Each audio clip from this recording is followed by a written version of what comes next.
क्या है जगन्नाथ रथ यात्रा की कहानी? कैसे बनी भगवान जगन्नाथ की मूर्ति?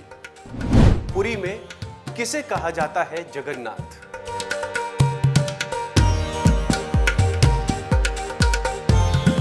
हिंदुस्तान अपनी संस्कृति और सभ्यता के लिए दुनिया भर में जाना जाता है। यहाँ रहने वाले विभिन्न समुदाय के अपने अपने त्योहार होते हैं और उनको उतनी ही धूमधाम से मनाया जाता है। खासकर हिंदू धर्म में तमाम तीज त्योहार और उत्सव हैं जिनको मनाने के लिए कई दिनों से तैयारियां शुरू हो जाती हैं। इन्हीं में से एक है जगन्नाथ रथ यात्रा।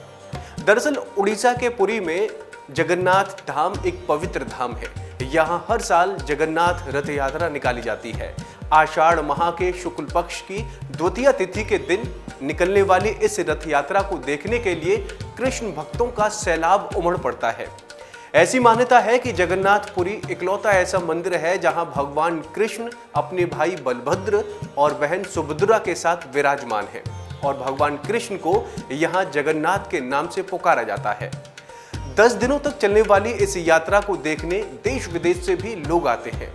पूरी रथ यात्रा के लिए बलराम, श्री कृष्ण और देवी सुभद्रा के लिए 3 अलग अलग रथ निर्मित किए जाते हैं। रथ यात्रा में सबसे आगे बलराम जी का रथ, उसके बाद में देवी सुभद्रा का रथ और सबसे पीछे भगवान जगन्नाथ यानी श्री कृष्ण का रथ होता है। इसे उनके रंग और ऊंचाई से पहचाना जाता है। बलराम जी के रथ को तालध्वज कहते हैं जिसका रंग लाल और हरा होता है। देवी सुभद्रा के रथ को दर्पदलन या पद्म रथ कहा जाता है जो काले या नीले रंग का लाल रंग का होता है, जबकि भगवान जगन्नाथ के रथ को नंदी घोष या गरुड़ ध्वज कहते हैं जिसका रंग लाल पीला होता है। भगवान जगन्नाथ का नंदी घोष रथ 45.6 फीट ऊंचा, बलराम जी का ताल ध्वज 45 फीट ऊंचा और देवी सुभद्रा का रथ 44.6 फीट ऊंचा होता है। रथ यात्रा के लिए जो रथ बनाया जाता है उसका काम अक्षय तृतीया से शुरू हो जाता है। रथ बनाने के लिए नीम और हांसी के पेड़ की लकड़ियों का प्रयोग किया जाता है। 3 रथों को बनाने में 884 पेड़ों का प्रयोग किया जाता है। पुजारी जंगल जाकर पेड़ों की पूजा करते हैं जिनका प्रयोग रथ के इस्तेमाल के लिए किया जाता है। पूजा के बाद सोने की कुल्हाड़ी से पेड़ों को काटा जाता है। इस कुल्हाड़ी को पहले भगवान जगन्नाथ की प्रतिमा से स्पर्श कराया जाता है। सोने की कुल्हाड़ी से पेड़ों पर कट लगाने का काम महाना द्वारा किया जाता है। अब सवाल ये कि रथ यात्रा क्यों निकाली जाती है?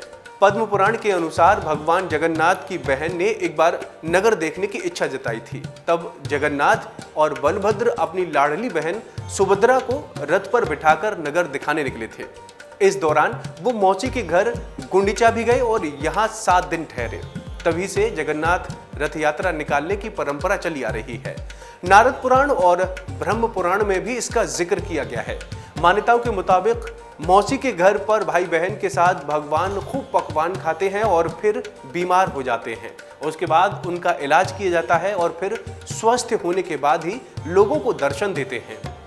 ऐसी कथा है कि श्री कृष्ण के देवत्याग के बाद पांडवों ने इनका अंतिम संस्कार कर दिया, लेकिन शरीर ब्रह्मलीन होने के बाद भी भगवान का हृदय यानी दिल जलता रहा, तो हृदय को जल में प्रवाहित कर दिया।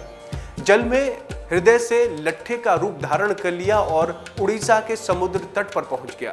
राजा इंद्रद्युम्न को स्वप्न में भगवान ने बताया कि वो लकड़ी के लट्ठे के रूप में समुद्र तट पर स्थित है। इस लकड़ी के लट्ठे से ही भगवान की मूर्ति बनाई गई। इस मूर्ति के निर्माण की कहानी भी बड़ी अद्भुत है। कहते हैं कि लकड़ी के लठ से मूर्ति निर्माण कैसे किया जाएगा, इस बात को लेकर राजा चिंतित थे। एक दिन विश्वकर्मा वृद्ध मूर्तिकार के रूप में राजा के पास आए और कहा कि एक कमरे में वो मूर्ति का निर्माण करना चाहते हैं, लेकिन जब तक वो न कहें कमरे का दरवाजा ना खोला जाए। कुछ दिनों तक कमरे से मूर्ति निर्माण की ध्वनि बाहर आती रही। इसके बाद आवाज आनी बंद हो गई। राजा को मूर्तिकार के विषय में चिंता होने लगी और उन्होंने कमरे का द्वार खुलवा दिया। कमरा खुलते ही राजा हैरान रह गए क्योंकि कमरे के अंदर कोई नहीं था। भगवान जगन्नाथ के साथ सुभद्रा और बलभद्र जी की अधूरी मूर्ति विराजमान थी। राजा को अपने किए पर बहुत पश्चाताप हो रहा था, लेकिन इसे देखते ही देवयोग मानकर इसी मूर्ति को मंदिर में स्थापित करवा दिया गया। भगवान जगन्नाथ के जिस विग्रह का भक्त दर्शन करते हैं वो उनका काष्ठा का यानी लकड़ी का आवरण है जो हर 12 साल के बाद बदला जाता है। इसे बदलते समय पुजारी आंखों पर पट्टी बांध लेते हैं और हाथों में वस्त्र लपेट लेते हैं। कहते हैं कि इस आवरण के अंदर भगवान का शरीर मौजूद है। मान्यता है कि उन्हें देखने वाले की मृत्यु हो जाती है, इसीलिए आज तक मूर्ति के अंदर मौजूद तत्व को कोई देख नहीं पाया है। तो फिलहाल इस खबर में इतना ही। बाकी इन अपडेट्स के लिए बने रहिए वन इंडिया के साथ।